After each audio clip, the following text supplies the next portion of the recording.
Alright y'all, welcome back. Josh here with Josh's Lawn and Landscape. So hopefully you can hear me over the fan. I'm getting the fan blowing. I'm in the shop, as you can tell, and it is finally time to get this started. This will be probably somewhat of a short, I would say, part one to the muffler swap, how-to on the muffler swap on the QuikTrak. So I'll get the camera turned around here in just a minute and show you how I'm going about it and let you know kind of what I'm dealing with and my process. So, and what you'll need to do is so far like 2 or 3 things. That's it.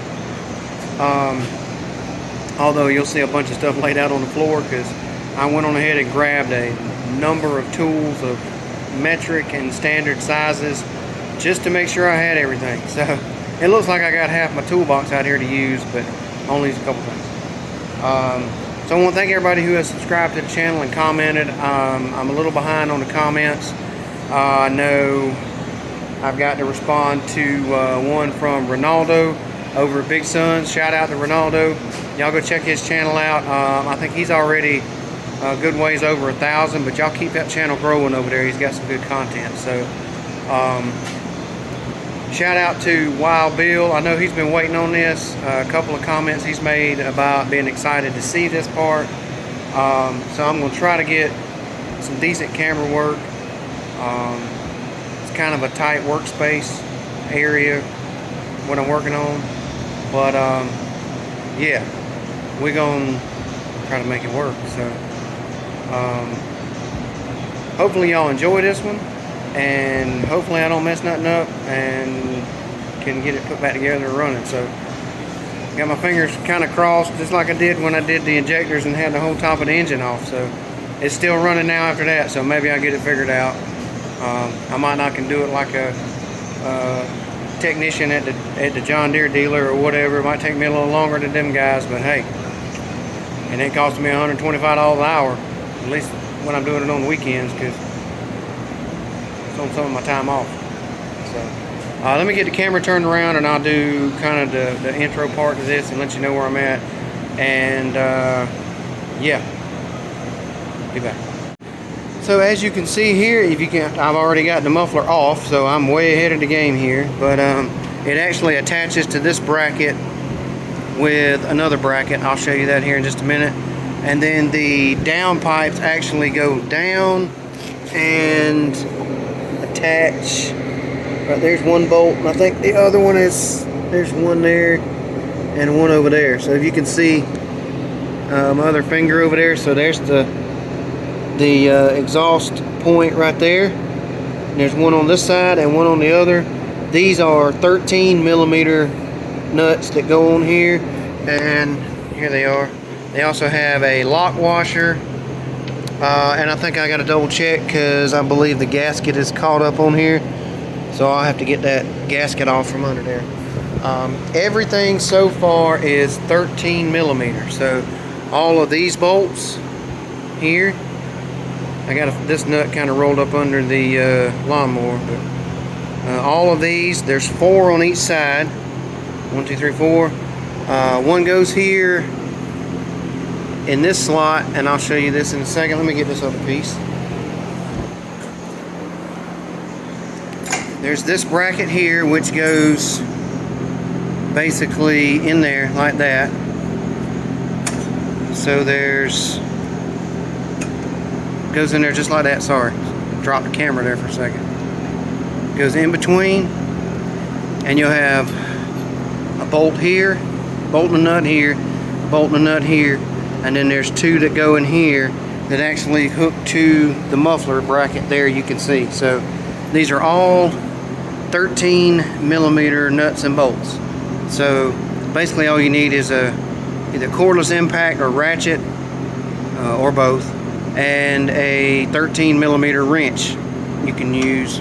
I've used an open end box end wrench, just like this one, 13 millimeter, and I've used the offset box end like this. This is actually a 13 and a 15, I think, but the 13mm side, just to give you the if you need to get a certain angle on there. So there's two tools. I've got my air ratchet here, and then I've also got my 3/8 drive flex head ratchet, 13mm socket. So like I said, pretty simple. Like I said, you can see I got a bunch of standard and metric stuff here. I'm going to put some of that stuff back up so I don't have as much laying around, but that's pretty much it. The thing that I'm working with here is I'm going to have to get the heat shield off, but it's a lot easier to get to all of these points on this, because there's one there, and one here. And these are, for some reason, they are double nutted in the middle, and then I believe, whoop, might drop my camera there, a lock nut on this side. So I think I'm going to have to get the open end wrench on this, and then take this off in order to get this off of here. So we'll see. And then there's, like I said, one there, and then there's 3 on the other side. I can get this O2 sensor out without taking the heat shield off, but I'm going to try to get it off first, because it'll be a lot easier to take this out and put it back in there before the heat shield goes on, because I can just pass this cable through the hole and then put it on the new one. So I may scuff this a little bit and spray paint it black. So that might be how I finish up the evening before I try to remount the new muffler here, nice and shiny. So that's where I'm at. Like I said, disconnected the O2 sensor from the harness. There is, I gotta add one thing, I just remembered, a 10mm bolt. Trying to find my, or nut, excuse me. There is a 10mm nut that goes right here, and it just simply holds this clip for the O2 sensor connector. So you will also need, that's one more thing you will need, is a little small 10mm socket or ratcheting wrench, like a gear wrench can do it. But what I use is my 1/4 inch drive ratchet with a 10mm socket. So far, actually, a little easier than I thought. The heat shield seems like it's going to be the most aggravating, because those lock nuts or whatever seem to be seized on there pretty good. But I got some PB Blaster over there. I'll spray some more on it and see if I can get those broke loose. It'd be nice to get the heat shield off, the O2 sensor out, swap it into the new one over here, and then maybe scuff the O2 sensor, and be the end of this video. I'll kind of show you that once I get it off. So these are also, I'll double check myself, but I am pretty sure I already checked that these are, yes, these are also 13mm. So basically everything on this job, from the nut that holds this on to the stud at the bottom of the engine, to the exhaust, the bracket that mounts it to the front of the engine here that holds this part up, and the heat shield nut and bolt are all 13mm. So the only thing you'll need, oddball, I said, is the 10mm for that wire harness bracket. And I believe this is a 22mm on the O2 sensor. I'm pretty sure that's a 22, but I'll verify that and make sure I put it in the video. So that's where I'm at with it. So hopefully this first part has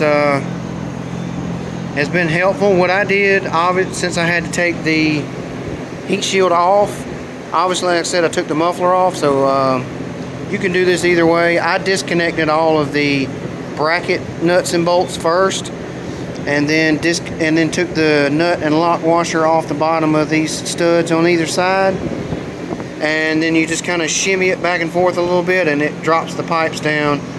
You kind of have to lift up on the front and kind of curl it up out of there. So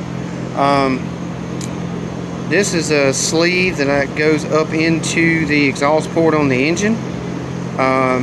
There's one in the other side. This one just happened to fall out when I took the muffler down, so I just had to make sure I put that back in, and pretty much do the process in reverse. So that's where I'm at with the how to swap the muffler on the John Deere QuikTrak 652R. So y'all stay tuned, and I'll see what else I can put in this one. Alright, y'all. Hopefully I got this recording because I had to turn the camera around. First big helpful tip of this project. With the heat shield, there are 2 of the 6 bolts and nuts that are holding the heat shield to the muffler that are ridiculously hard to get to. So I'm going to show you how I got to it and what has seemed to be very helpful, because it's an odd angle to go right next to the exhaust pipe to do it. And let me turn the camera around, and hopefully you can hear me over the fan. So I'll show you what I'm talking about. So this is the one I'm talking about. This bottom one right here. See if I can get that muffler to sit up straight. It's not going to cooperate with me. Hang on. Okay, I'll just try to brace it with my knee here. Alright, this one here is the one I'm talking about. These are simply spacer nuts. They are not threaded on to this bolt. They just loosely spin once you get the pressure off of them. They're simply here for spacers. Those 2 right there. So you've got your bolt head and your lock nut, and you can see where this is at. You can't really get around here. There's not a hole in line with that. There's a hole here, but not really a good angle. So nothing there in order to get a hold of that. And you can't really get a wrench down in there on it, because it wants to push the wrench up off of it when it rolls over towards the exhaust pipe. So in order to be able to get around here in the back, which is about the only way you can do it, what you'll need, or what I used and what I would suggest from my limited / last 30 minutes of experience is a crow's foot, they call it, the end for a ratchet. And this is 13 millimeter, same thing. And then a long extension so that you can simply put it in here, get it on the bolt, and then you can take your other ratchet and put it on here and loosen it. So that's what I did for that one. A little pro tip there, like I say, probably like a 6-inch extension and a 13 millimeter crow's foot. You can buy these in a small set like this from AutoZone. You can see it has a 22, an 18, 17, a 15, a 14, a 13, an 11, and a 10. So there's a few missing out of it, but for a basic set, you can get those, pick those up at AutoZone in a lot of cases. So for this one here, the one that's near the exhaust tube, that's what I would use. Is this set up here, and then your other 3/8 drive would go on this, and basically what it'll look like is you'll have that on there, and then your crow's foot will go around it like that, and this will hold that nut in place while you ratchet this one to get it off. Like I said, these are just simply spacers, so once you get it loose, take the nut off the end, you just pull the bolt out, they'll fall down in here, you can dump them back out and keep them together, kind of like I got them here. So that's another tip. If you take something apart like that, I always try to put it back together in a spot kind of in the area of where it come off of. So like the exhaust bracket bolts that came off of this side, they're all right there. The nut and lock washer that came off the bottom of the exhaust flange that goes on the bottom on that side, same thing, or on this side. and all the other ones are on this side, so I know where they come from. So, even though they're the same, it's just kind of a simple thing to help keep track of everything on that. So hopefully that tip's helpful with the extension in the crow's foot to get to that one here next to the tube. It's kind of in a tight fit. I don't know, y'all let me know what y'all think. Some people might say, well, just leave the heat shield off of it. You do have a heat protective wrap on these wires here, so which they're kind of, they go up and over that breather neck there, up in behind here and across, and then that bracket goes on there and it plugs up. So kind of thinking about leaving the heat shield off of it, but I don't know. Y'all tell me what y'all think about that. And I'm probably going to do some cleanup here and finish getting this heat shield off, do a little bit of cleanup, probably come back for a part 2 tomorrow where I get everything reinstalled and kind of quickly run back over everything from this video as far as tools, etc., and how I did it. So hopefully this stuff so far has been helpful along with that tip. And I do happen to have a 22mm wrench that I can use for the O2 sensor. So y'all let me know y'all's thoughts on the heat shield, and let me get straightened up and wrapped up here for this evening, and I'll be back for part 2 and have this thing reinstalled tomorrow, and then it'll be test time to see how it goes. Alright y'all, well, you can see I got everything cleaned up, heat shield off. Hopefully that tip's helpful to somebody if you ever have to do this. And there's the old muffler.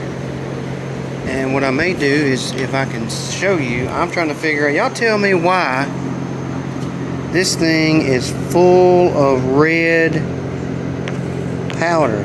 Like, the whole inside of this thing is just like terracotta, some kind of red. I mean, it's kind of hard to tell. I'm trying to get the light in there where I can see it. Something like that. Yeah.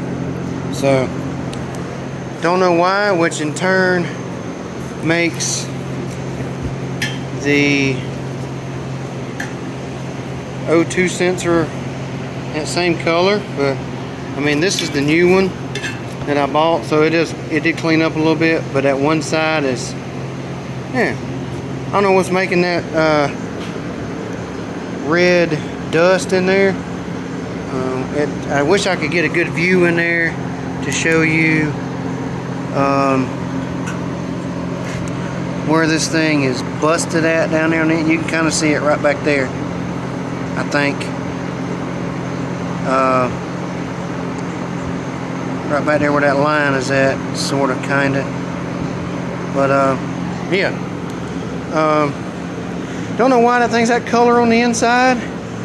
I feel sure it's got something to do with the heat, or maybe somebody was checking for an exhaust leak before and put some kind of dye or something in it. I don't know. Again, I'm no expert. I'm learning this stuff as I go, and trying not to sound like a complete idiot while I'm working on it. So, like I said, y'all let me know y'all's thoughts on the heat shield. Would y'all leave it off? Would y'all put it back on? And then maybe just try to find something to put in front of the muffler as like a guard. Maybe something to where you could get some longer bolts to go in here, and then fabricate some kind of a bracket and bar to go over the front. I know some of the newer models just have that, I think, that brace over the front of them, that little guard bar. I don't know, y'all let me know what y'all think about that. And that's it for part 1. Basically, this is the removal tools, mainly a 13mm, 22mm for the O2 sensor, and a 10mm for the one nut that holds on the clip for the O2 sensor wire. So yeah, this little thing here. So, going over that, and that's it. So hopefully this first part was helpful, and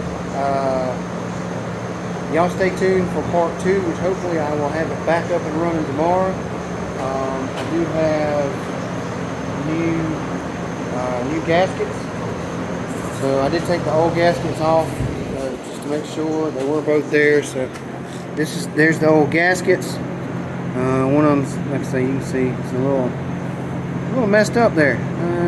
Like it was corroding away. So those definitely needed to be replaced. So that's it. Like I said, hopefully y'all enjoyed it. Hopefully y'all could hear everything for the fan. I wasn't turning it off, it was just muggy. So thank y'all. Y'all be safe, be kind, be blessed, and catch you on the next one. Thanks everybody.